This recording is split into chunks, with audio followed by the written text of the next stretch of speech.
What's up everybody and welcome back to the channel. In this video for the First Descendant today, we're looking at a mobbing and a bossing setup for Nell, who is the new Descendant that was added at the beginning of Season 3. So the journey with this Descendant for me is kind of like funny because originally when I started out, and I think I did 2 videos where I was saying like Nell is probably like just way too much effort to be able to get like the desired effect out of it, and there's some Descendants that just do it easier and so on, and boy oh boy was I ridiculously wrong. The bottom line is, once you understand Nell's kit, she alongside Serena might be the most complete Descendant that we have in the game right now, and that's simply due to the fact that there's not really anything that she can't do. So her mobbing and bossing setup are insanely efficient at dealing massive amounts of damage. It's not at all that difficult to pull off. And so exactly the opposite of what I originally thought when I tested out this Descendant right at the very beginning, where I was like, shit, you got to scan and you got to do this and you got to do that and everything, ends up actually not being that big a deal after all, because the bottom line is the steps to actually accomplish this are relatively easy. And so therefore not really that big a train smash at all. Now I'm going to do something different in this video that I don't usually do in my build videos, and I'm actually going to have a section near the end, and of course you can find it in the timestamps, but I'm going to have a section near the end where I'm going to show exactly how to mob with her, or at least how I mob with her, and I'm also going to show exactly how to boss with her, again, at least how I boss with her. Now, she's fully capable of doing all of the mobbing content in the game. That includes Purge, Sigma, 400% infiltrations, fucking Axion planes, everything like that. She absolutely shreds these activities. She's pretty much probably the best one to use right now. And then when it comes to bossing, she's able to push out insane fucking numbers. These are, of course, skill-based builds, both of these. So both of these builds are leaning heavily into her skill-based damage. We're not basically concentrating on weapon fire at all, and you can just melt bosses HP bars with this. That includes Wall Crasher, that includes all of the old intercept bosses, and of course the Abyss boss as well. So this build will basically allow you to do, I would say, 100% of the content in the game right now, and you can do it very, very easy, and much easier than I originally thought it was gonna be. Let's have a look at the worlds. Alrighty, so I'm going to go ahead and kick us off on the mobbing build, and then I will switch to the bossing build, because there's a few things that we essentially change with the bossing build. Not too much from a module perspective, and also from like things like trigger modules and so on, and obviously reactors and that, but not a lot of changes. So essentially, if you have your core locked in for the mobbing setup, then you're pretty much almost ready for the bossing setup as well. So first things first, let's just go ahead and talk about her abilities themselves. And this isn't going to be a deep dive into how her abilities work, just a quick little call out here. So you have her Breach Spike, which is her first ability, which is kind of like this fucking shadow fireball, whatever that she shoots. You have her AoE, which puts out this massive fucking ring, which deals dot damage. You have Gravity or Gravatic, Jesus Christ, whatever, however you say that, reversal, which essentially then detonates, or not detonates, but rather causes tow on her AoE and pulls all the enemies to the middle, basically dealing damage to them as well.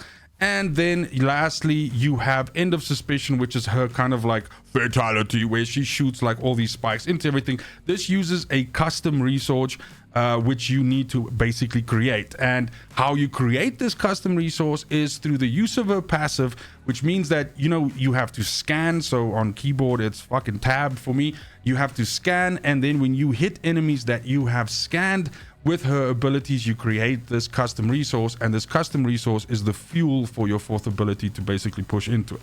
Now, this was the part of the setup that was originally like cumbersome to me, because I was like, man, fuck, do I have to like scan everything now the whole time and everything like that?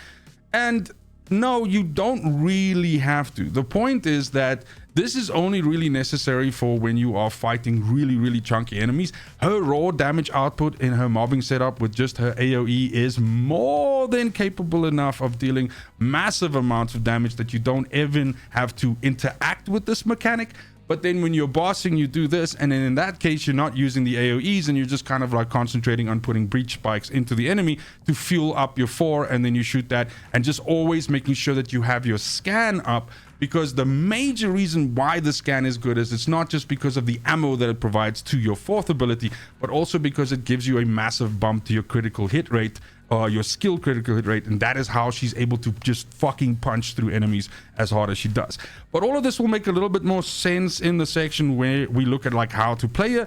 At the very least, once I started playing her and I started understanding this a little bit more, like you kind of like, this all is just a bunch of noise, and it's actually very simple to get. All right, so when it comes to her setup and everything like that, obviously the point is you want to build her crit, and you want to more specifically also want to build her crit damage, because that's really going to get those massive hits in with your 1st ability as well as your 4th ability on bosses. And it's also obviously going to help you just deal massive amounts of enemies that, you know, when you are mobbing as well.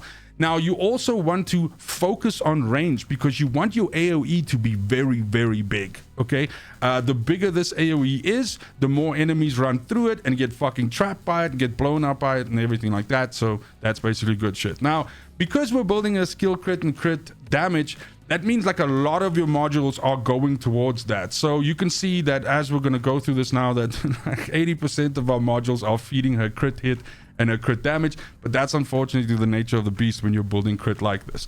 It's been a while since I've played a crit Descendant. Generally speaking, I always build for raw power, so it was also cool in that way.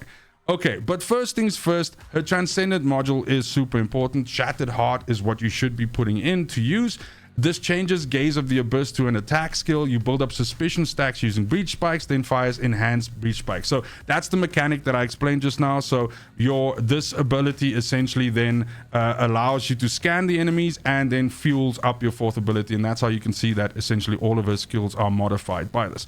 Now, what is important to also notice is that her damage type, of course, is non-attribute, and then you have non-attribute tech on her 1st, non-attribute fusion on her 2nd, non-attribute fusion on her 3rd, non-attribute tech on her 4th, and non-attribute tech on her passive ability. Okay, so the thing is that you can build her into fusion if you really feel like it, and if you are trying to juice as much into this AoE as you want. However, I would urge you to build into tech just by default, because you don't need to augment her AoE abilities to with your reactor and with your mods. They deal more than enough damage to facilitate dealing with mobbing based content. So therefore, it's better for you to build into tech, so that when you do have chunky enemies and you need to punch through their life bars, like for example when you do void purge and things like that, that you are stacked for tech, because that's where her real sick fucking damage comes from a 1 and a 4. All right, so Shattered Heart is our Transcendent mod. So like I said, then we are going to try and put on as much range as we can. We're also going to focus on cooldown reduction, because we want to have access to as many of our 1st ability as possible, and we also want her AoE, especially on the mobbing side of things, to come back as fast as possible, so that we can have multiple of these out as fast as possible. So amplification control is good for us here, because that gives us skill effect range and max shield. Of course, we also use skill expansion, which gives us skill effect range of 92.3. Then let's talk about all of the mods that we essentially put in for skill critical hit rate and critical hit damage. So our 2 blue mods, skill insight and skill concentration, give us crit hit rate and crit hit damage. Then we use emergency measures and front lines, which are our 2 purple mods, which both of them giving also crit hit rate and crit hit damage. So that's a massive damage package for us in terms of like our crit hit rate and crit hit damage.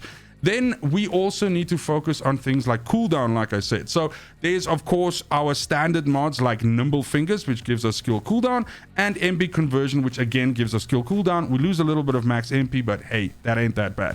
And then, of course, we can use our 2 focus mods. Now, these mods also give us damage. They give us tech skill power modifier on focus on tech, as well as focus on non-attribute, giving us non-attribute skill power. But both of them also give us skill cooldown reductions, which is the other reason why we picked them.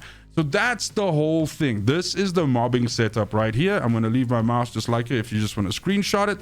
But that is essentially the setup that we use. Now, in terms of weapon, absolutely you need to be carrying Secret Garden. All right, Secret Garden is perfect for Descendants that deal tech damage. So if we go and look at the unique ability, you can see that when you use a tech skill, it grants pest control. Pest control has a trigger rate of 50%. It can stack 3 times, and it gives us skill power per stack. So this is a very decent damage boost for us, and so therefore this stat stick is important for you to carry in your hands. Now, do you need to develop the secret garden? No, you don't. You can literally carry an empty secret garden. I, however, do put some mods into mine so that when I do want to pop off and put the odd shot into an enemy or something like that, I can fucking do that. This is the setup that I have right now, which heavily focuses on critical hit damage and critical hit rate for the secret garden, which means that when you do hit enemies, you're going to hit like a fucking Mack truck. All right. Now, in terms of your substats and so on, one of the other reasons why your weapon cores and your substats, one of the other reasons why the secret garden is good is because you can put in 2 sprint speed or a grappling hook charge time and a sprint speed or something like that. But it's just a really good weapon to also have in your arms because it helps you move around the arena faster, which is really good. But those are my weapon cores and my substats in case you wanted to duplicate that as well. Then reactor time, we are of course looking for a materialized mechanics reactor, which is a non-attribute tech reactor. Again, like I said, we're leaning into tech damage because we want our 1 and our 4 to shine when we do need to punish big yellow bar enemies. By default, just rank and file enemies will fold like fucking lawn furniture to your AoE, so it's no problem. You absolutely want to make sure that you're mounting to a tactical rifle, of course, so that it corresponds with your secret garden. And then in terms of your substats on the reactor, I think best in slot is skill cooldown and skill critical hit damage. You're going to be critting a lot, all right? And when you do, you want those crits to matter, so your skill critical hit damage matters a lot for us. This is more so very important when you are doing like difficult mobbing content, like for example Axion planes where you have tougher enemies, as well as Purge where you have tough enemies, because in that case then you know you are going to want to benefit from that critical hits because you're going to scan, which is going to increase your crit hit rate, and then you're going to punch through with your abilities and you're going to crit. Skill cooldown is just really good for us because it gives us access to more of our first ability and pretty much just access to more of our abilities. So that's the whole point. Now, in terms of external components, Enlightened Mage is the set that I ended up using. Now, this does make you, I mean, we don't have any survivability mods, right? And so Enlightened Mage doesn't have the best setup in terms of survivability because it doesn't have a lot of max HP rolls. It only has 1. It has max shield, it has max HP, it has defense, and it has max shield. So it's kind of like all over the place. So if you are starting out and you're feeling like you're dying a lot, then perhaps you should consider something like the Hunter set or something like that, because that's going to give you more survivability in the form of HP, right? So 2-piece, something like that. But once you get a hold of this character and once you start playing her, I would say a little bit more, especially on the mobbing side, you're going to realize that you kill stuff so fast that survivability is not that big of an issue. Look, the bottom line is you are sitting with about 40k of defense and you're sitting with just under 7k of HP. So it's it's slightly on the glass cannon side, but it's totally survivable. Again, like I said, this build works perfectly fine in Axion fields and in Void Erosion Purge. And yes, you can take a shitload of hits, but the point is you kill enemies before they can actually become a problem. Now, in terms of your mods that you put onto your armor, of course, you're going for max HP and defense. So you want to be getting as close to like gold rolls and that as you can on all 4 your pieces. And then in terms of like the substats that you want on here, you want to have MP recovery out of combat and max HP on your auxiliary power. On your second piece, you want max MP and MP recovery in combat. On your memory, you want defense, MP recovery modifier, and last but certainly not least, on your processor, max shield recovery modifier, or toxin resistance and max shield, whatever. Your processor doesn't really matter, it's kind of bullshit. The reason why we have the Enlightened Mage set here is because of that 4 set bonus.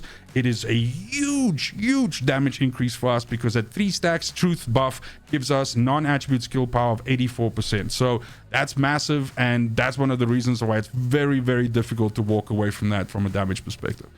Now then, when it comes to arc tuning, you kind of like, this is the sort of like the standard setup when it comes to skill-based Descendants, with the caveat of that we are trying to get a little bit of additional critical hit damage for us here as well. So you're going to go dip down here, you're going to get your skill power as usual, you're going to go up, so here you're getting some cost reduction and you're getting some range. You're going to go up here and you're going to get your cooldown over here, which is huge for us, and then you're going to dip all the way to the left so you can get skill critical hit damage as well. Then your last points you're going to use to come up here, and your mutant cell of choice is non-attribute cohesion, which is going to again juice up your non-attribute skill power when you defeat enemies. And so this is just going to ramp up your damage as you're, AoE mobbing the shit out of everything.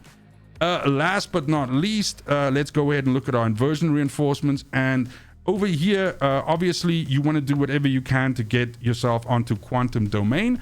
I use deploy resonance device here to get quantum domain, since the other three here are like, this is more for weapon centric builds, and these two are specifically for the two new weapons which came with season 3. So we take deploy resonance device. It has a slight skill duration boost for us here. And then it actually interacts very well with Nell as well, because it gives additional weak point damage to your scan. So if if you are concentrating on weak points and stuff like that, then this is an additional boost for us as well. I also pick up selective neurostimulation over here, which gives us additional MP recovery and everything. MP with her is not that big an issue, but can become problematic in longer fights. So we try to mitigate that by just, having some additional ways for us to get MP back here. That, of course, also gives us the recovers 4% of max HP every second for 5 seconds as soon as you dip below 50%. So just a little bit of additional survivability for us here. And then last but not least, we get Arc Circulation Tactic up here, which says that when you hit an enemy with a skill, you get this massive skill cooldown reduction as well for 10 seconds. And this is on a 25-second cooldown as well. So every 25 seconds, you're going to have like quite a nice boost to your skill cooldown reduction as well. And then that also gives us like another buff here that says area burst inducer, incoming damage modifier plus 13% for 10 seconds on a 30-second cooldown. But that's it. These are the three that I use. I think the most important is that you find a way to give yourself quantum domain. And I also think like the other two are not necessarily that important. Fire, like any of the rounds buffs, is not really that important for us.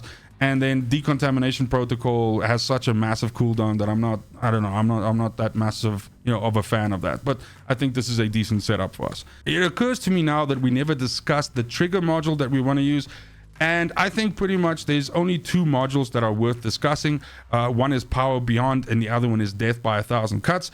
Now, I think Power Beyond is perfectly fine. And in her bossing setup, that is the one that we use. But Death by 1,000 Cuts for me is really good in this build, because when you are doing difficult mobbing setup, all right, the effect of Death by 1,000 Cuts, which essentially brings projectiles down from the sky on top of targets when you hit them with your abilities, is a great way to get additional damage onto enemies that are not dead yet from your AoE or from your first ability hitting them.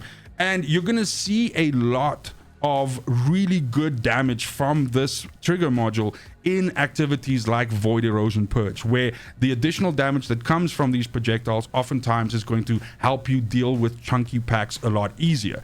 Now, does that mean that you should not use Power Beyond when you're mobbing? No, not at all. The additional 15% skill power increase is fucking phenomenal and is great. But I've just found that, especially again, running Purge with her with Death by 1,000 Cuts just feels a lot better, and it feels like you're dealing with packs, I would say, better than with Power Beyond if you're using Death by 1,000 Cuts. Alrighty, so that was her setup for a mobbing build. So now we're going to go ahead and look at what her setup looks like from a boss killing perspective and the changes that we make to it. So first of all, from a weapon perspective, nothing changes. We keep the Secret Garden in hand. It's what we fucking want. Then when it comes to the modules themselves, the first change here for us is, instead of using Death by 1,000 Cuts, we're using Power Beyond, because we're fighting one target. And so therefore we want to just juice as much damage into our abilities as we fight this one target. And therefore Power Beyond just overall translates to better damage. Then in terms of modules, there's only two big changes that we make, or two changes. They're not even that big. So you can see that from this perspective, this is the mobbing setup. We have amp control and skill expansion over here.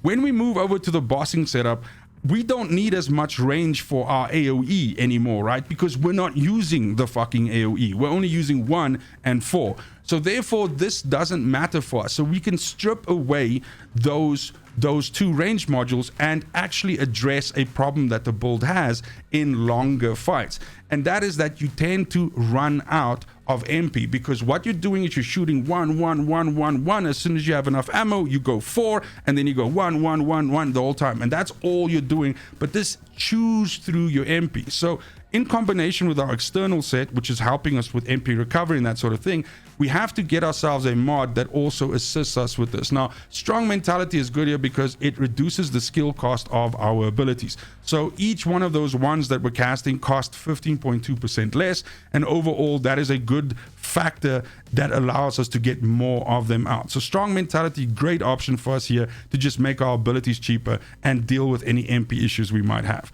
Dangerous Ambush is my choice for the other mod that I put in here, and the main reason for this is, and let's be honest, any of the intercept bosses that you fight, except for Wall Crasher and the Abyss boss, just fucking die to her 1 ability. You just hit the enemy with the 1 ability, they go into a fucking a down state, and by that time the HP bar is completely depleted and they die. Gluttony dies like hell, and anything before him, the same thing.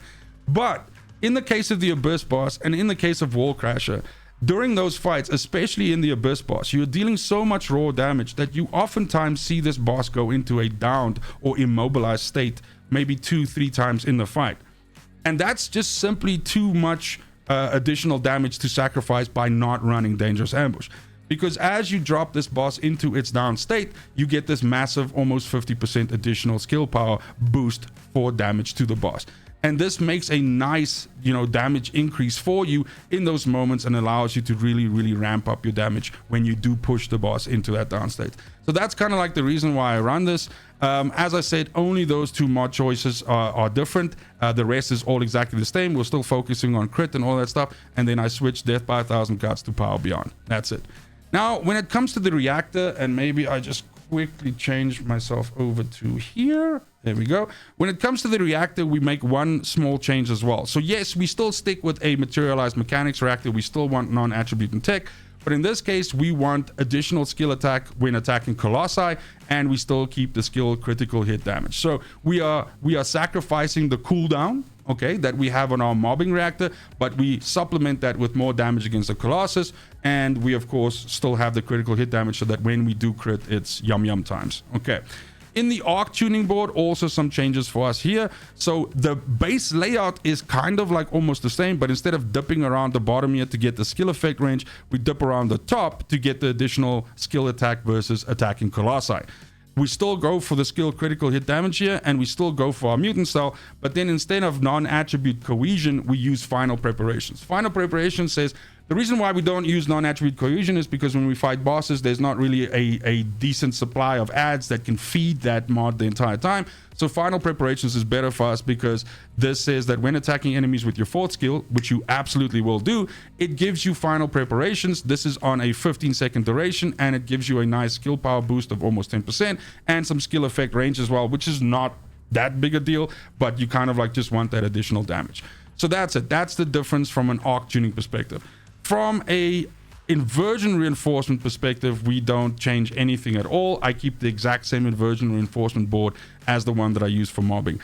And then last but not least, obviously from our external components, I keep exactly the same set as well. So we're still using Enlightened Mage. And yes, you are kind of glass cannony, but again, I will show you in the gameplay right now that it's actually relatively easy to avoid damage.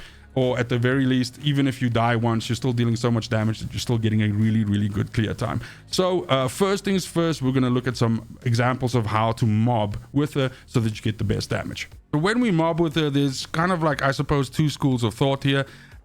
Pretty much what you can do, because you have the cooldown reduction for it and everything, is you can just use your AoE, your second ability, the whole time. You cast it, you detonate it, making sure that you catch as many of the enemies in a group as you can. You can let more of them walk in. A lot of them just kind of like die as they walk into the fucking circle, or with the detonation that comes after that. This is one way of doing it, okay, and it's extremely effective. As you can see, because of the size, the range of our AoE, it absolutely just melts massive groups of enemies. And then, of course, if there's something chunky, you just pepper it with your first ability and it fucking dies. Now, something else that I do like to do as well, and this is for if you want to keep an area radiated with your AoE, and actually have multiple circles active at the same time that are dotting enemies as they come through them, is you can roll in your third ability. So in an example here, let me show you what I mean. I put down the AoE, and then instead of hitting my second button again to detonate that, I actually use my third ability to suck the enemies in. And what that then does is it leaves the AoE on the ground, still ticking and still dealing damage to enemies.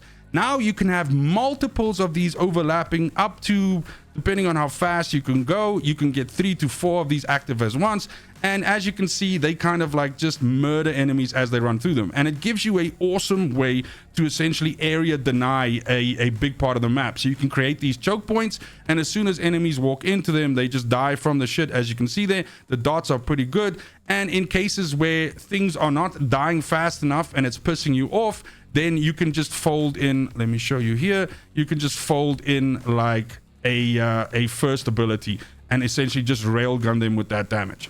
So that's pretty much it. You just rinse, repeat this, and it works wonders. And like I said, enemies that are chunky, you can roll in that there, and it does. And as you can see, every once in a while, you're going to see death by 1,000 cuts also just coming through there for a little bit of additional damage, and it's all just super juicy. Let me show you Void Erosion Purge, because that's a little bit different. So when you're doing Purge with her, you kind of like change your entire approach, right? So here you're not using your AoEs at all, and you're basically just using your scan to essentially dot the enemy so that they take more damage, and then you pepper them with your first ability. Now this is going to do two things. Firstly, it's going to absolutely fucking destroy them, but it's also going to charge you up on ammo for your fourth ability, which you can then use on enemies that are either too sticky and don't want to die, or you can essentially save it for the boss at the end. But that's pretty much it. Always just making sure to scan so that your scan's active. Notice that your first ability has an AoE explosion around it. So if you make sure that you hit the chunky enemies, then essentially that will do a lot of work for you and basically kill the lesser tough enemies quite easily. You'll also notice that death by 1,000 cuts is putting in the work there, also just peppering them with additional damage. But you can kind of like use the geometry of the map to try and just kind of like get the shots in there by not exposing yourself to too much danger. Of course, this is a projectile, so it can collide with walls and rocks and shit like that. So you kind of like have to watch out for that. In rooms like this, you can drop an AoE just to give them some additional damage there. It's not like a lot, but it does help, and it actually pulls down additional death by 1,000 cuts, and then you can kind of like just hammer them like that. But that's pretty much it. You can get away with just using your scan and your first ability, and you just kind of like Hadouken, Shadow Hadouken them the whole time, and they just sort of die. And that's it. This is the easiest fucking way that you could go through a fucking level 10 Purge. My God, this is just like literally nothing. All you're doing is just dotting them up with your scan, and you're just hitting them with the shit. If you take a little bit too much damage, just dip out, just heal up a bit, get yourself some healing, and that's it. You'll get, without fucking trying, you'll get like 3.5 minute fucking clears. And if you really sweat baguettes, you can get like some serious clear times on this stuff, and you can farm your weapon 10 cores to your heart's content. Alrighty, and then onto her bossing setup and essentially using that against bosses. I'm going to show you the Abyss boss, which is Stormhanger, but of course the same is true for Wall Crasher. So what you want to do is you want to scan until you get your purple icon, and then you kind of like just want to start hitting the boss with this. Now you can already see we're dealing massive amounts of damage, and as soon as we have a full stack of our custom resource, we hit them with the 4, and then we go again. And as soon as we're full, always making sure that we have a scan on the enemy. If you do not have scan on, your damage is gonna be fucking poopies. So you want to make sure that that scan is there. You want to be just strafing to the left or to the right to avoid damage, always making sure to refresh that fucking scan. And as soon as you have your custom resource ready to go, boom, you hit him, and you just keep going. Rinse, repeat, just keep hitting. You are going to be taking some damage, make no mistake, but as you can see here, we're just making sure that we always have our scan up, we're always hitting him with the fucking 1, and as soon as we have our custom resource, I'm even fucking up the timing here by not doing it fast enough, but you just keep on filling up, and as soon as you have your custom resource, boom, you hit him with that shit, bam, hit him in the face, make sure your scan's there, hit him, go, go, go, and he's about to die. If I can actually land my shots. There we go. This is why I'll never have a world record time. But that's it right there. It's no mess, no fuss. It's actually like super fast. I think that's probably like that's a 1 minute fucking clear.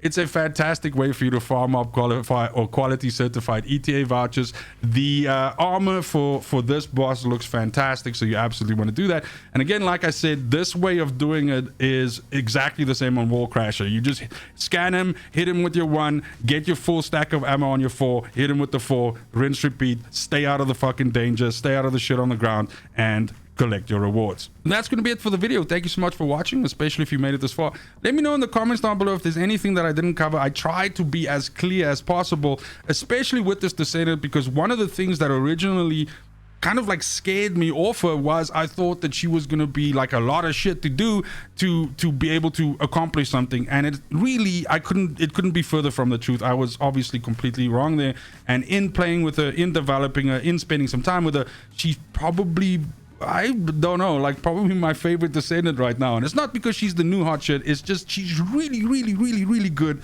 at everything. Let me know what you would like me to cover next in terms of Descendants, weapons, all that stuff. I got a couple of things cooking in the back. And again, like I said, if you have any questions, anything that I didn't cover in this, go ahead and hit me in the comments below, and I'll do my best to explain it. Thank you very much for the support. Thanks for watching. Please continue watching. And as always, fucking cheers.